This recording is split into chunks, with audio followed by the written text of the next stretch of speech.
లూకా సువార్త 14వ అధ్యాయము.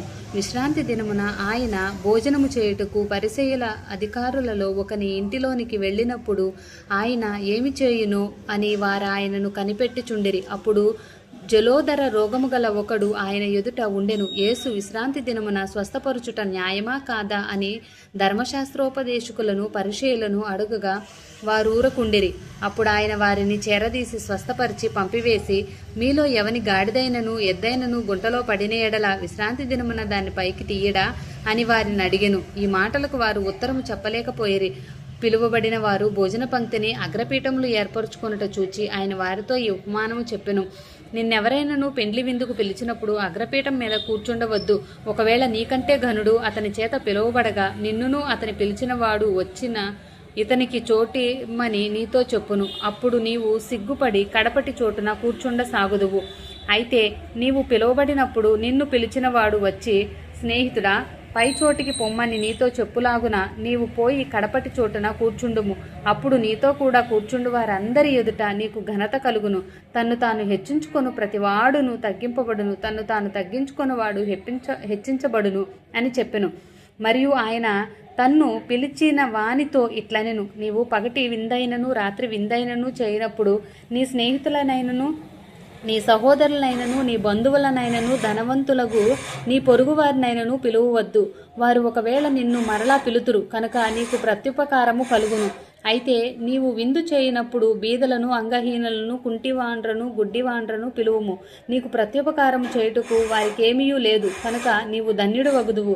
నీతిమంతుల పునరుద్ధానమందు నీవు ప్రత్యుపకారము పొందుదువని చెప్పెను.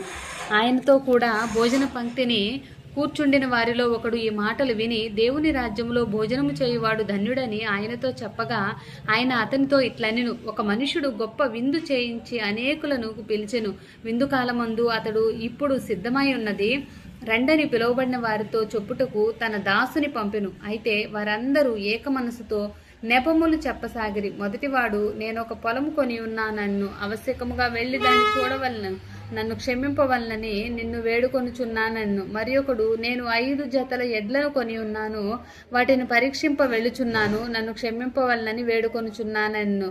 మరియు ఒకడు, నేను ఒక స్త్రీని వివాహం చేసుకొని ఉన్నాను, అందుచేత నేను రాలేనన్ను. అప్పుడు దాసుడు తిరిగి వచ్చి ఈ మాటలు తన యజమానికి తెలియచేయగా ఆ ఇంటి యజమానుడు కోపపడి, నీవు త్వరగా పట్టణము వీధుల్లోనికి సందుల్లోనికి వెళ్ళి బీదలను, అంగహీనులను, కుంటివారిని, గుడ్డివారిని ఇక్కడికి తోడుకొని రమ్మని ఆ దాసునితో చెప్పెను. అంతటా ఆ దాసుడు, ప్రవ్వా, నీ ఆజ్ఞాపించినట్లు నేను చేసితనని గాని ఇంకనూ చోటున్నదని చెప్పెను. అందుకు యజమానుడు, నా ఇల్లు నిండునట్లు నీవు రాజమార్గంలోనికి కంచెల్లోనికి వెళ్ళి లోపలికి వచ్చుటకు అక్కడికి వారిని బలవంతము చేయము. ఏలయనగా పిలువబడిన ఆ మనుషులలో ఒక్కడును నా విందు రుచి చూడరని మీతో చెప్పుచున్నానన్ను. బహుజన సమూహములు ఆయనతో కూడా వెళ్ళుచున్నప్పుడు ఆయన వారి తట్టు తిరిగి, ఎవడైనను నా యొద్దకు వచ్చి తన తండ్రిని, తల్లిని, భార్యను, పిల్లలను, అన్నదమ్ములను, అక్కచెల్లెలను, తన ప్రాణమును సహా ద్వేషింపకుంటే వాడు నా శిష్యుడు కానేరుడు. మరియు ఎవడైనను తన సిలువను మోసుకొని నన్ను వెంబడింపని ఎడల వాడు నా శిష్యుడు కానేరుడు. మీలో ఎవడైనను ఒక గోపురము కట్టింపకొని ఎడల దానిని